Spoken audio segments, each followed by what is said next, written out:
ومن أحسن قولا ممن دعا إلى الله وعمل صالحا وقال إنني من المسلمين. بسم الله الرحمن الرحيم. الحمد لله رب العالمين، والعاقبة للمتقين ولا عدوان إلا على الظالمين، وأشهد أن لا إله إلا الله وحده لا شريك له، وأشهد أن محمدا عبده ورسوله. أما بعد، فضل التوحيد توحيد كفضل جيسا وما وحي يكفر لغضافه ومن الذنوب الدنبيالك. marka baabkan wuxuu baab u yahay fawaa'ida iyo faa'iidooyinka laga helayo qofkii tawxiidka xaqiijiyo faa'iidooyinka uu helayo. waxaa daliil ah qowli Illaahi ta'ala, hadalka Ilaahay uu yiri alladina aamanuu kuwa alla rumeeyay subhanahu wa ta'ala oo walam yalbisuu aan ku dheehin iimaanahum iimaankooda aan ku dheehin bidulmin dulmi aan ku dheehin ulaa'ika kuwaas iyaga ahi lahum waxay leeyihiin al-amnu amni bay leeyihiin wahum iyaga ayaana muhtaduuna kuwa hanuunsan. dadka alla rumeeyey oo iimaankoodana wax dulmi ah aan ku dheehin, dadkaas ayaa amnigu u sugnaaday, iyaga ayaana ah kuwa hanuunsan. aayadan markii ay soo degtay saxaabada aad bay u dhibtay ridwaanullaahi calayhim, sababtoo ah nabigay uga dacwoodeen oo waxay yiraahdeen rasuulkii allow ma qof aan dulmi sameynaynin baa nagu jiro, qof aan dulmi sameynayn oo dulmi uuna ka dhacaynin miyaa nagu jiro. markaasuu nabigu u sheegay sallallahu alayhi wasallam ujeedada aayadda waxa laga wado oo wuxuu yiri laysa al-amru kama tadunnuuna, arrinku sida idinku moodaysaan ma ahan. dulmiga meeshaan ku jiro dulmigii caadiga ahaa lagama wada shirkiga laga wadaa. يعني marka ayadu waxay noqonaysaa alladina kuwa aamanu alla rumeeyay oo walam yalbisu aan ku dheehin iimaanahum iimaankoodana aan ku dheehin bidulmin ay bishirkin shirki aan ku dheehin ulaa'ika kuwa yaa lahumul amnu amnigu u sugnaaday wahum iyaga ayaana muhtaduuna kuwa hanuunsan ah. marka dulmiga halkan waxaa loola jeedaa shirkiga loola jeedaa. wuxuu ku yiri nabigu miyaydan maqal hadalkii maaragtay ar-rajul as-salih luqmaan buu ka wadaay uu leeyahay yaa bunayya laa tushrik billah inna ash-shirka la dhulmun adhim. hadalkaas miyaydan maqal buu yiri. marka ujeedada halkan laga wado dulmigu waxa weeye waa shirkiga. dulmiga waxaa loo qaybiyaa 3 qaybood. dulmi uu qofku ilaahay subhanahu wa ta'ala xaqi uu lahaa meel uga dhacayo oo shirkiga ah, waana dulmiyaasha midka ugu maaragtay ugu dulmisan weeye oo Allah subhanahu wa ta'ala xaqiisi in dad kale lala wadaajiyo. ama dulmigu waa dulmi qofku naftiisa uu dulmiyay, naftiisa ayuu dulmiyay, faminhum zalimun li nafsihi. waxa kamid ah dadkii mid isagu naftiisa dulmiyay oo inuu yiraahdo oo kale weligeyba muxuu ahaay hal maalin ma afurayo, habeenii maalin waan taagnaanay, ila naftu xaq bay iyada laftirkeedu ay kugu leedahay. iyo dulmi adoomada ilaahay aad dulmiso oo dulmiga maaragtay dad kale aad dulmiso. marka kan aayadu ay sheegayso waa shirkiga weey. marka qofka iimaan laga helay dhab ah, wax shirkiyana iimaankaas aan ku dheehin, qofkaas wuxuu leeyahay amni, wuxuuna leeyahay hanuun. marka waxa culimadu ay leeyihiin qofka amniga uu helayay ma amni mutlaq ahba oo marba hadaan tawxiidkii xaqiijiyo ina waa la hubaa inaan amni helayo. waxay leeyihiin culimadu qofka tawxiidka xaqiijiya macaasida iyo dunuubtana iska ilaaliya oo ka dheeraado, qofkaas wuxuu leeyahay amni mutlaq ah, waana muxuu ahaayay yani amaan buuxa ayuu helayaa oo jannada ayuuna gelayaa asagoo cadaab ayna maaragtay ayna u hormarin. laakiin qofkii tawxiidka xaqiijiya laakiin macaasi iyo zinadii iyo khamradii iyo dulmigii kale iyo ku dheeha, qofkaas laftirkiisa tawxiidkii uu xaqiijiyay wuxuu u damaanad qaadayaa qofkaasi inuuna naarta ku waarin oo wuxuu ahaanayaa taxta mashii'ati Illaahi subhanahu wa ta'ala. ilaahay mashii'adiisa in allaha la yaghfiru an yushraka bih wa yaghfiru ma duna dhalika liman yasha. marka ilaahay hadduu doono intii naarta uu qofkaasi galo oo dunuubtiisii marka laga soo nadiifiyo ayuu jannada soo galaya, maadaama tawxiidkii uu xaqiijiyay laakiin macaasi kale iyo dunuub kale ay ka dhaceen marka isaga wuxuu haystaa damaanad ah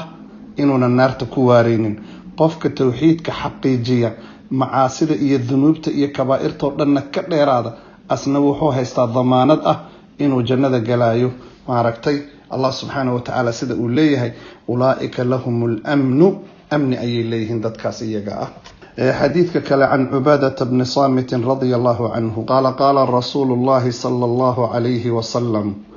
وحليه النبي صلى الله عليه وسلم هذا دغيستا من شهد قفك قرا أن لا إله ألا حق لغو عابدا إنو سنجر إلا الله ألا مويئه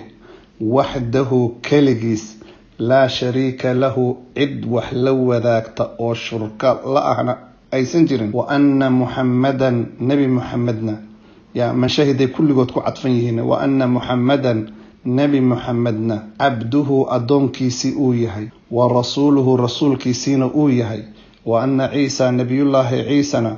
عبد الله أدون كي إلهي إنويهي ورسوله رسول كيسين أويهي وكلمته أري كيسي أويهي ألقاها أو طوري إلى مريم لغو طوري وروح روح منه ألا حقي سكاءهاتين أويهي والجنة جندين حق أيتهي والنار نارتين حق أيتهي حق قفك انتاس قرسن شنتاس أرموت أدخله الله الجنة إلهي جنة قلنا يا قفكاس على ما كان من العمل عمل انتو دونبها وتئ إلهي جنة أيو قلنا يعني على ما كان عليه من العمل عمل كيسو intuu doonaba ha la ekaadee qofkaasi janno ayuu gelayaa. laakiin waa sidaan hadda hore u sheegnayo camalkiisa qofka isaga inta xaqiijiya naar inuu ku waaraayo inuu ku waareynin damaanadeedii wuu haystaa. waxa marka halkan ka imaanayo alla ilaaha illa allah wahdahu la sharika lah. dadku inay midda fahmaan baa fiican. ma macnaheedu ma ahan rabbi aan rabbi ahayn ma jiro ma ahan ee waa macbuud la caabudo oo xaq lagu caabudo oon allah ahayn ma jiro. qof cibaado mutaystay oon ilaahay ahayn ma jiro. cibaadadu noocay doontaba ha ahaatee oo ilaahayna subhanahu wa ta'ala cidna aan wax ugu darin. midda kalena wa anna muhammadan nabi muhammadna abduhu inuu adoonkiisa waa sharaf midda ugu sarreysa oo nabi muhammad sallallahu alayhi wa sallam ilaahay oo ku tilmaamay waa inuu adoonkiisa yahay. subhana alladhi asra bi'abdihi laylan min al-masjid al-haram ila al-masjid al-aqsa. qofku inuu darajadaas gaaro adoonnimadana waa darajooyinka ugu sareeya alayhi wasallam. marka waxa loo baahan yahay in nabi maxamed waa adoon ilaahay waana rasuulkiisi waana khalqiga ilaahay midka ugu sharafta badan weey. wa anna ciisa abdullahi wa rasuluhu nabiyullaahi ciisa inuu adoonka ilaahay iyo rasuulkiisi yahay. taa iyada ana nasaarada ayaa lagu radinayaa oo waxay yiraahdeen ciise waa maaragtay wiilkii ilaahay bay yiraahdeen ama waa qayb ilaahay kamid yiraahdeen. wa kalimatuhu ya kalimadii alle ee kun ahayd ee alqaha alle oo ku tuuray ilaa maryama oo ku tuuray iyo wa ruuxun ruuxo minhu alla xaqiisa ka ahaatay.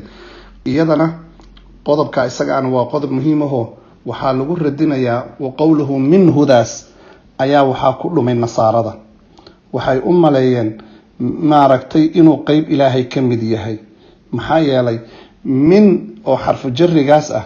oo maaragtay mar qaarkood waxay ku tusisaa lil ibtidaa'i shay wax ka bilowdeen marna waxay ku tusaa lid tabciidiyo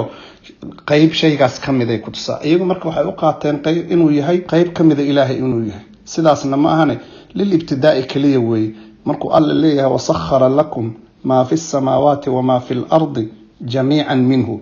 suurtagal maaha marka ilaahay subhanahu samaawaadkii iyo dhulkii inay qayb ilaahay kamid ay yihiin. والجنة حق جنة إني حق تاي تا أهل السنة والجماعة من سنتها الجنة إني جرتو حدنا أي أبوران تاي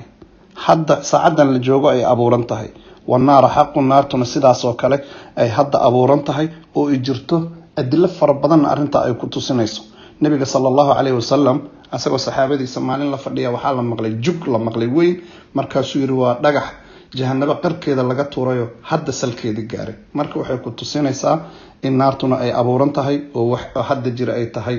qofka shanta arimood aaminsan adkhalahu Allahu al-jannata ilaahay jannadu gelinaya ala ma kana min al-amal amal midku doonaha ku sugnaaday. akhrajahu wa sahih Bukhari iyo Muslim. walahuma Bukhari iyo Muslim waxa kale u sugnaaday xadiisu Itbaan oo Ilaahay maaragtay fa inna Allaha harrama Ilaahay wuxuu ka xaaraantimeeyay على النار نارته وكحارانتمي من قال لا إله إلا الله قف كيرا هذا لا إله إلا الله يبتغي بذلك وجه الله أرن كاسنا ولجيدا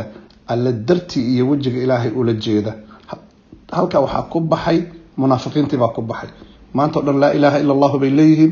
ولا لتكنايان وانا لجهادايان صدقه وإنا لبحسنايان حدنا مؤمنين معهن maxaa yeelay laa ilaaha ila allahudan ay leeyihiin ilaahay dartiis ulama jeedaan yabtagii bidaalika wajha allah waa shardi weey arrinka marka aad dhehaysid in alla dartiis inaad ula jeedid weey wa ilaa midka finishka meelaha jooga maanta dhan haduu laa ilaaha ila allah ku hayo waxa waxba ka soo qaad male وعن أبي سعيد الخدري عن رسول الله صلى الله عليه وسلم قال وحيري يا موسى إلهي وكلها يا نبي الله موسى ولهد للجري يا رب موسى إلهي كله يا ربي يوم علمني وحاد برتا شيئا شيء بر أذكرك أن كوحصه وأدعوك به أن ماركتي أن كوبريو قال وحير قل وحاتر هذا يا موسى وحاتر هذا لا إله إلا الله قال موسى وحير كل عبادك يقولون هذا أنا وحان ربا وحس بشلا ربا أو خاص أنا إيه لا إله إلا الله وان دها وانا كوبر يا الله لكن ددكو دنبا إلى وداغو لا إله إلا الله وي ودا ليهين وخاصا نباهناي قال وحير الله يا موسى لو أن السماوات السبع حديث الضبض السماء وعامرهن إيا وحا كدخ جرو دن غيري أنيغا أن مركا لغا ريبو أنيغا أنا هين إلى إله ونغا سرياي والأرضين السبع إيا تضبض دل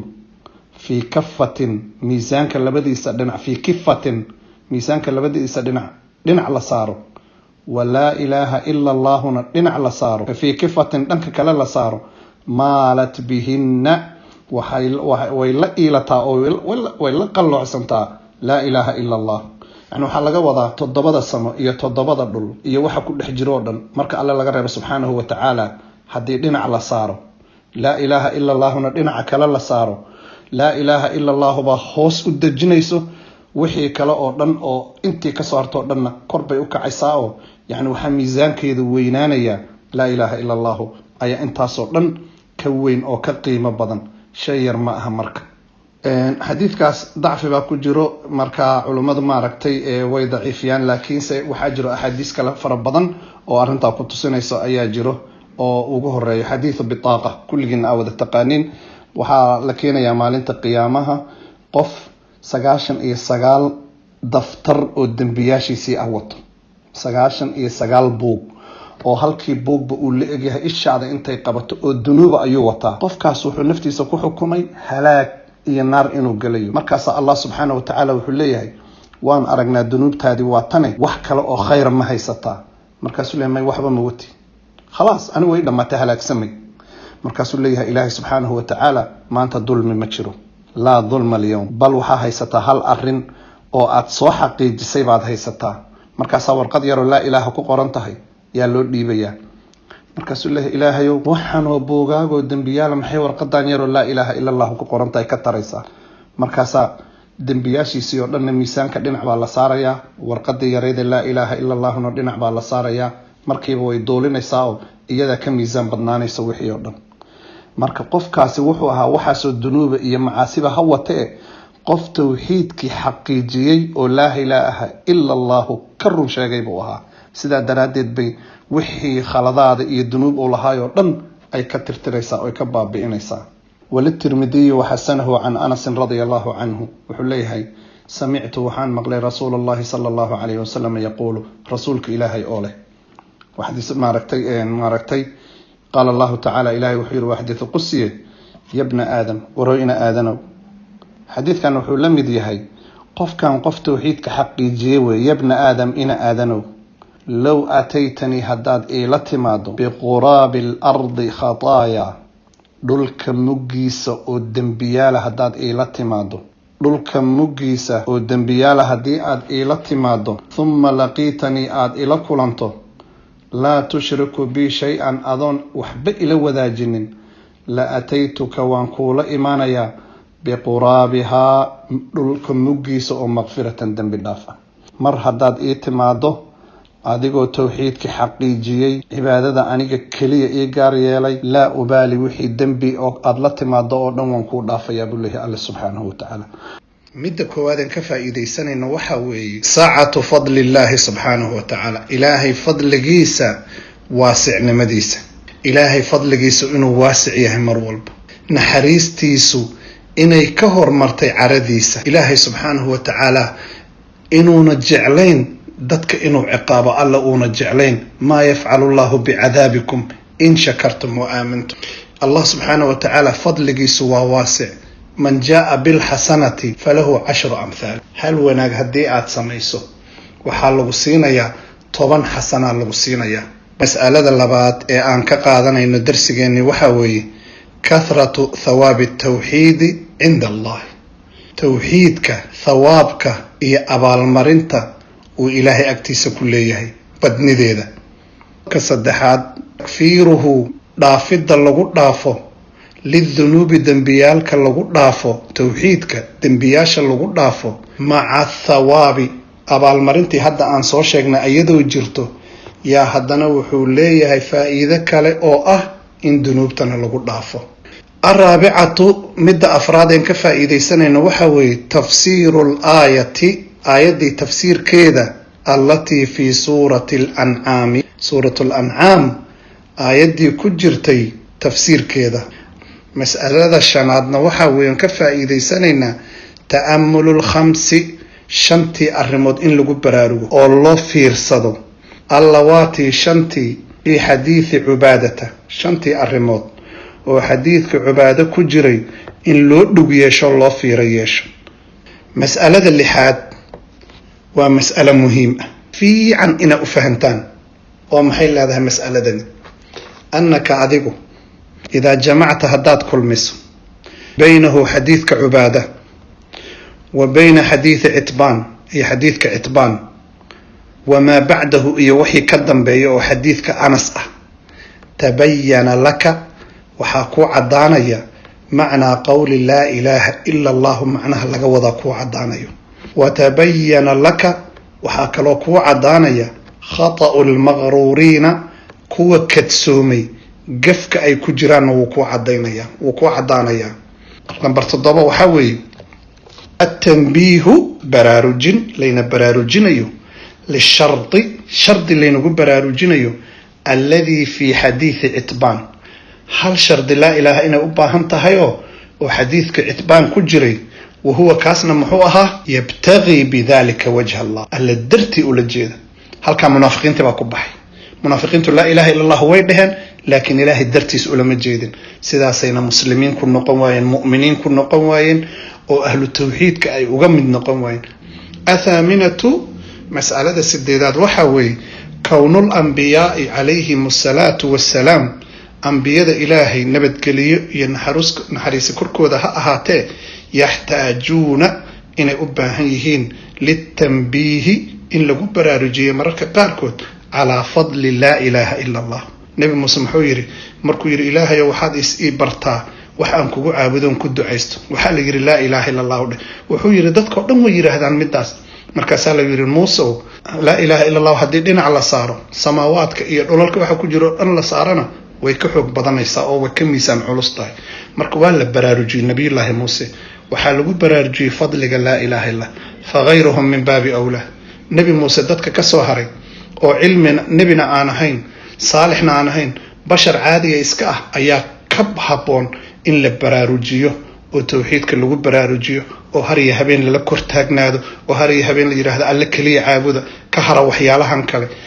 dadku haba ku dhibsadaane. 13 sano wuxuu nebi maxamed u taagnaa calayhi salaatu wassalaam, oo magaalada maka uu u taagnaa, uu habeen iyo maalin usoo jeeday waxay ahayd war quuluu laa ilaaha ila allahu tuflixu, war laa ilaaha ila allahu dhaha aada liibaantaane. taasuu u taagnaa nebi maxamed sala allahu calayh wasalam. dadka ducadaana midaasaa looga baahan yahay, qof kastoo muslina midaasaa looga baahan yahay inuu dadka kula dadaalo, liannahu altawxiidu awalan low kaanuu yaclamuun. tawxiidku waa shayga keliya ku badbaadinayo, waa midka keliya ee ku badbaadinayo tawxiidku. ataasicatu مسألة السقالات نوحوي التنبيه براروجين لرجحانها عليس كذا يراجح نمذي اللي نقول براروجين بجميع المخلوقات سماوات كأو تضبضة يدولك أو تضبضة وح كل حجرودن مركل غرب إلهي إن لا إله إلا الله أي كحب بدناني سنة نقول براروجين مع أن كثيرا ممن يقولها يدو يجرتو قار فربضن أو كمده كو لا إله إلا الله دهاي يخف ميزانه إنه هذا الميزان كيسو خفيف نقن دونه قال لك وضع لا إله إلا الله يدعو ليسك انتاس لك باوحا إيمان دونه ضد لا إله إلا الله ده جريو هذا ورقة كفضت مشكلة دو هالكيمرك من لا إله إلا الله دي با خفيف نقطة مية مشكلة دو مسقفك لا إله إلا الله ده يبا مشكلة دو حيث وقفك فالبلاء من القائل لا من القول مشكلة إيا بلدو وحي كتاقنتهي كان لا إله إلا الله له بان شروطه دي إيا أحكامته دي إيا وحي مانع ماركتي كهر استاقي لها أن سو حقي الجن سلاسو خفيف مركا كن نغضيه لكن لا إله إلا الله ميسان كيدي عليس كيدي أي ولي الله العاشرة مدة طبنادنا وحوي النص عدين على أن الأرضين سبع dhulkuna inuu toddoba yahay dhulalkuna inay toddoba yihiin ka samaawaati sida samaawaadka oo kale midda aan 11 waxa weey ithbaatu sifaati in ilaahi tilmaamo loo sugay khilaafan lil mu'attilati ama lil ash'ariyati iyadoo la khilaafsan yahay mu'attilada waxa la yiraahdaa dadka sifaatka ilaahi diidan ash'ariyada kamida ash'arisa kugu filan marka ithbaatu sifaayin la sugay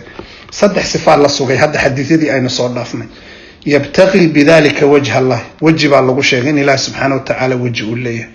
إن إلهي أوحد الله بالله شيء يا يقول إن مرتي موسى إن الله الله إن هذه كرت قال الله إلهي وحوجري الله وحوه الله قرط ودونه وحوه الله وحوه ودونه الله سبحانه وتعالى مرك إلهي كلام بالله سوغي أو موصول له الجري الله سبحانه وتعالى 13 مسألة الصدحية طبنات أنك إذا عرفت حداد أغاته حديثك أنس حداد أغاته أو أها ثم لقيتني لا تشرك بي شيئا قال إلى كل أنت أظن وحب إلى وذا جنين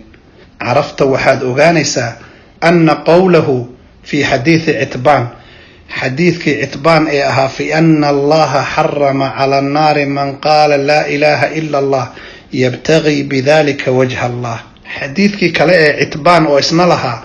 إلهي وحو نارتك حاران تميا قف كستو لا إله إلا الله يري ألا درتيسنا أولا جيدي وحاد أغانيسا أنه ترك الشرك قفك إنونا نارنا كحروبين دم بدافو لنا أونهلين إلا ترك الشرك قال نماذا أوكتغو وحو إلهي لو ذا جنا يجوجيو ليس معنوهم معهن قولها باللسان عربك بس أو لقده إننا أحين أي تهي عربكينا إن لقده قلبكينا لقدره إلهي درتيسنا لولا جيدو وحي الله كسو هريو دنا بنانكاس لقمر مركاسة توحيدك وكوحيرن يهي وكوسوغن يهي 14 تنافرية بنادنا وحوي تأمل وفيرسو الجمعة كلنك لكل مية بين كون عيسى ومحمد عليهم الصلاة والسلام نبي محمد يا نبي عيسى أهانشها أيهين عبداه على اللبدي سعدون ورسولاه يا اللبدي الرسول 15 وحوي معرفة إن تسوء قاتي اختصاص عيسى إن لقو قاريالي بكونه أهانشها وأهاضي كلمة الله إلهي كلمة ديسي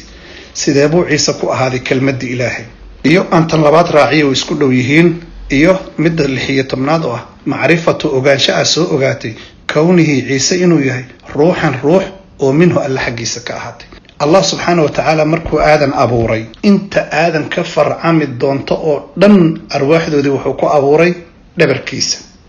روح ذا النبي عيسى روحها سوي كجرتي مركي النبي آذن لا أبوري لكن مركي حلقي سيل لقاري أيا روح دي جبريل كو أفوفي مريم عليها السلام مركو كو أفوفي أيا إلهينا وحوير كن markaasuu ciisana ahaaday marka kalimatuhu waa kelmadiisi kun oo ahayd ruuxduna waa ruuxdii jibriil intuu soo qaaday oo ku afuufay maryam marka ambiyada ilaahay oo kale oo dhan kulligood aabbiyi hooyay ka imaadeen ilaa aan nebi aadan ka ahayn oo isagu ciid laga abuuray iyo nebi ciise oo kelmadda ilaahay kun laga abuuray iyo ruuxdaasoo jibriil ku afuufay maaragtay maryam. 17 mas'alada 17aad macrifatu barasho soo baratay weeye fadli iimaani iimaanka fadliga uu leeyahay la